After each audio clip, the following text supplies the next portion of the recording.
So it's Mother's Day weekend, and if you are like me, who have had many mothers or motherly figures in your life, you know you have a lot of rounds to do. You have a lot of gifts to drop off or to send, and you have a lot of places to show up. But it's me and my one son hanging out for the weekend and heading out of town to visit everyone and also to spend some mother-son time and have relaxation, peace of mind, and do so while eating some good food, because you can't leave that out, right? So I'll take you along to some of it. Some of it is definitely private, but I'll show you as much as I can, starting with the roadway driving down. Welcome back. Today I'm going to be sharing a video, or I should say video clips on Mother's Day. And it's not much because I often forget to capture the moments, but you'll see us playing table tennis, hanging out a little bit at a property here in Jamaica. But while I'm showing you that, it dawned on me that, you know, with what I've gone through with my son, and if you have watched this channel for a long time, you would have had some idea. I think I've deleted all my old videos to start afresh, so you would have missed it. But with everything I've gone through, I think it's so important that we teach our children vital lessons. And in my book, No Regrets, Just Lessons, there is a section on page 150, and it's titled Lessons to Teach Your Children. And if you don't have a copy of my book, you can get the ebook or the hardcover in the link in the description. But I'm going to share a few of these 10 lessons with you. I'll share others in later videos, but to keep things short and sweet, I'll highlight the first 5 or 6, and then I'll share others, or maybe 3 or 4, it depends. The first lesson, and I'll overlay this with what we were doing on Mother's Day. So sometimes you'll see me talking to you, and sometimes you'll see clips from that day. So the most important lesson in my mind is the importance and the value of money.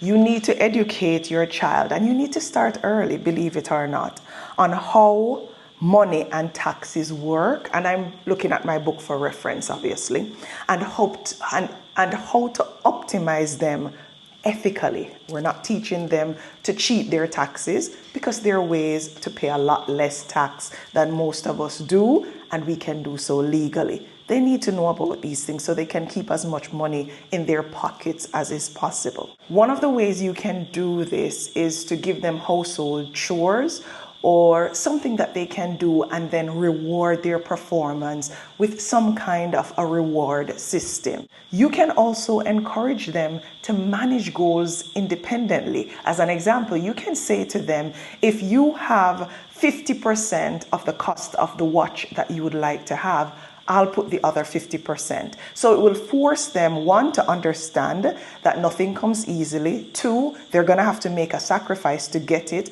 from an early age. And 3, they understand that with sacrifice and work, there comes the reward, which is the 50% that you're going to have. Now, what I did for my son, as an example, when he was getting ready for the exams that will take him from prep school or primary school, I don't know what this is called in the States, to high school, is I developed a reward system that was tied directly to his grades. Here with big son. Oops. Who doesn't want to be on camera, by the way? Anyway, we're on our way to hang out, relax, and play table tennis and pool, whatever we can find to do. But the whole idea is to relax and be unburdened on this Mother's Day weekend. And I keep forgetting to record, but I'm gonna do better.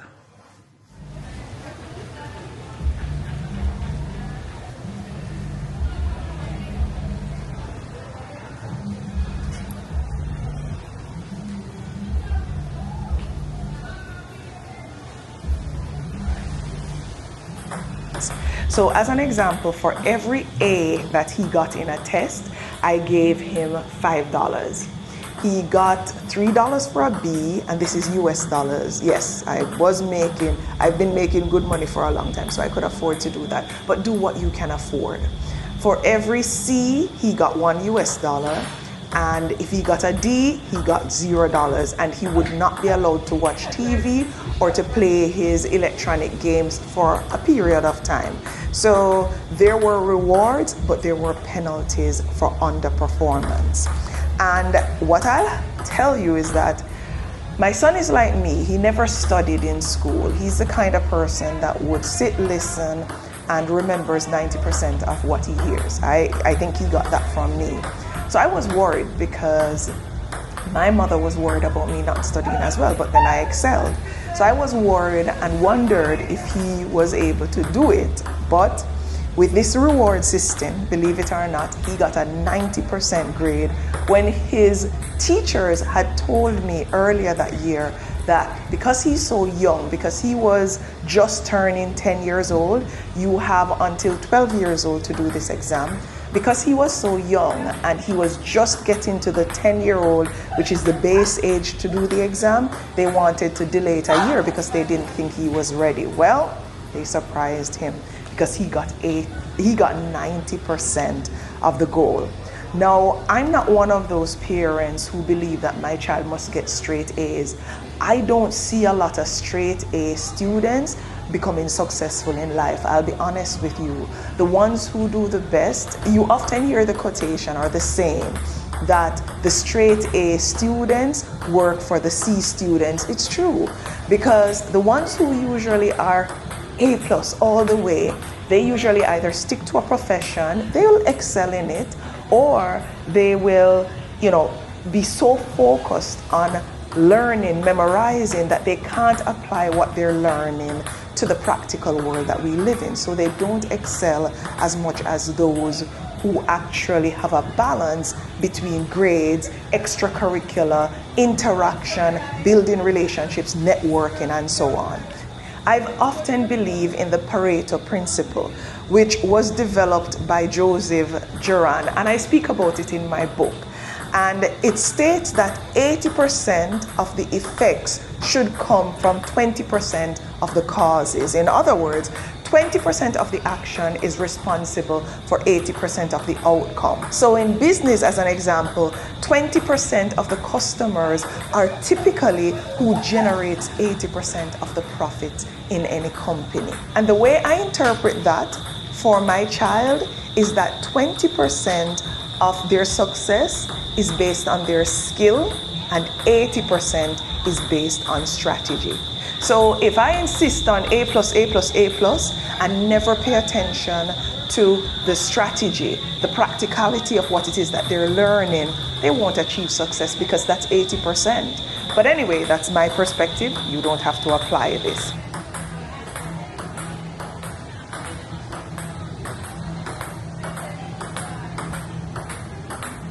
But the bottom line is that money is a tool that we need to use to navigate this life. It's not a bad thing. You need to help your children to understand what money is, which is a means to improve their lives and the lives of those that they care about or come in contact with. It's not something to be worshipped, and it's definitely not the root of all evil, as is commonly said. It's the love of money, the lack thereof, or the misuse of money that creates evil. Most children learn about money in a negative way. They either hear their parents fighting over money, or they're told when money is in short supply. As an example, when they can't get something because their parents are broke. And that's not the right way to teach your child about money. You need to change the script. Teach your children about the value of money and the good that it can do. Money will not buy them happiness, as I said in my book, but it will provide the freedom and the means to help them to create it. By teaching them the value of money, you're going to prepare them to be empowered and responsible adults when it comes to money management, and you'll be able to sit back and watch them create generational wealth while achieving their greatness. No, that one took a long time, so maybe I can only cover one more. So the next one on the list is you need to teach your children how to understand the difference between assets and liabilities and good purchases and bad purchases. Now, simply put, an asset makes you money, a liability costs you money. And a lot of people out there consider their house their biggest assets.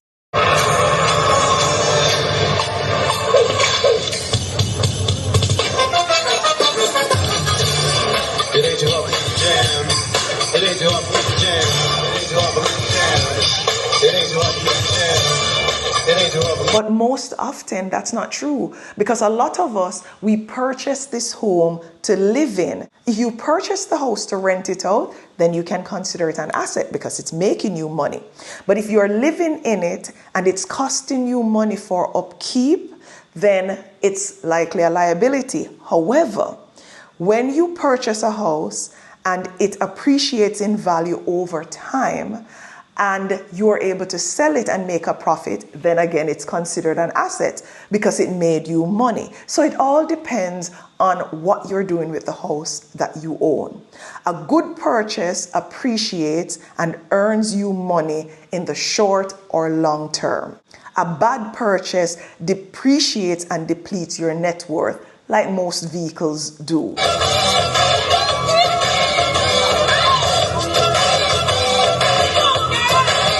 And I'm not saying you should tell your kids not to own a beautiful home or to buy a nice car, because I would be a hypocrite.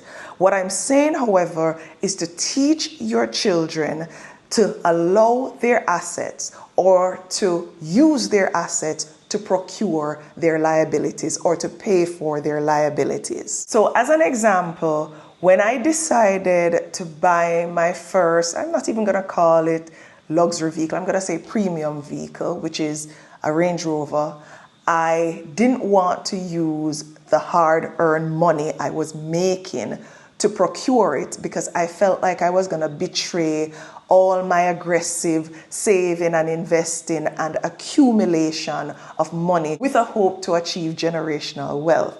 So what I had to figure out was how I was going to get my assets to pay for my liabilities. Instead of taking out a loan and paying for that vehicle, what I did was I took out a loan and I bought an apartment, and then I rented out the apartment. Tonight, I have the pleasure to present to you my wonderful brothers.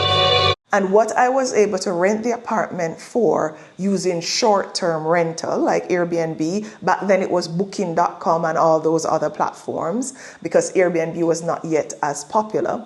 But what I was able to rent this place for was enough to not just pay for the vehicle, but it could also pay for the mortgage. So the asset was paying for my liability. This is what you need to teach your kids. Their first big purchase should not be a premium or a luxury vehicle. It needs to be something that can pay for that vehicle, and therefore it should be an investment.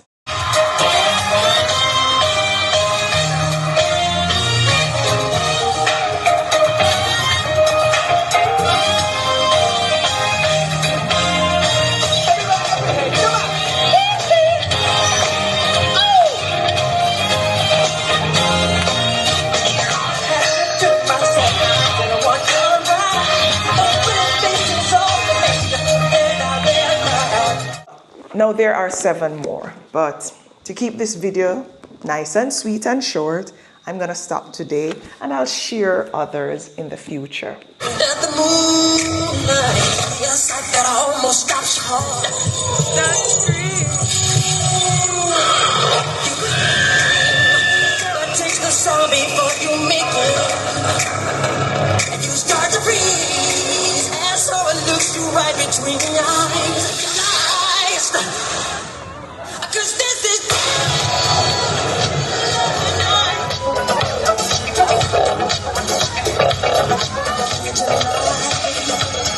Falls across the land. The midnight hour is close at hand. Who's crawling in search of blood? Arise, all the neighborhood.